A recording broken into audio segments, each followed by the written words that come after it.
अस्सलाम वालेकुम रहमतुल्लाहि व बरकातहू। जनाब अज माशाल्लाह ब्लैक मक्खी चीनी माशाल्लाह मझ नस्ल की पट्ठ आ गई ने, खूबसूरत चीज़ है और पहले सूए दे विच माशाल्लाह और पहले सूए च माशाल्लाह ने 2 बच्चे दिते सी, लेकिन एक बच्चा जनाब डिलीवरी के टाइम ही जरा भी नहीं बच सका।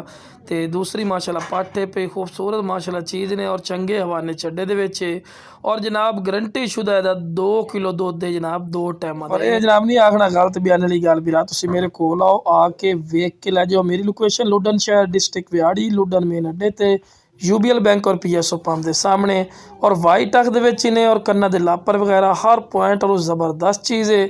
और जनाब बिल्कुल जवान जनाब 6 दंद माशाल्लाह पट्ठ ने पहले सूए च ते हवाना चड्डा भी माशाल्लाह चेक कर सकते हैं, खूबसूरत माशाल्लाह हवाने चड्डे दे विच और जनाब इंशाल्लाह गारंटी शुदा है 2 लीटर दुध 2 टाइम का। मजीद तो अच्छी खुराक दे सो बिरा मजीद भी इन्हें दुध वधावना पे तो लो बिरा चारा भी खवा के विखा रहे हैं कि माशाल्लाह सेहतमंद और माशाल्लाह एक्टिव चीज़ ने खावन की शहजादी। तो वेखो ना जी शुरू तो चारा खवा के विखावन का मकसद ही ये होता है पैर बनने क्योंकि तुमने वीडियो बना के विखावनी है।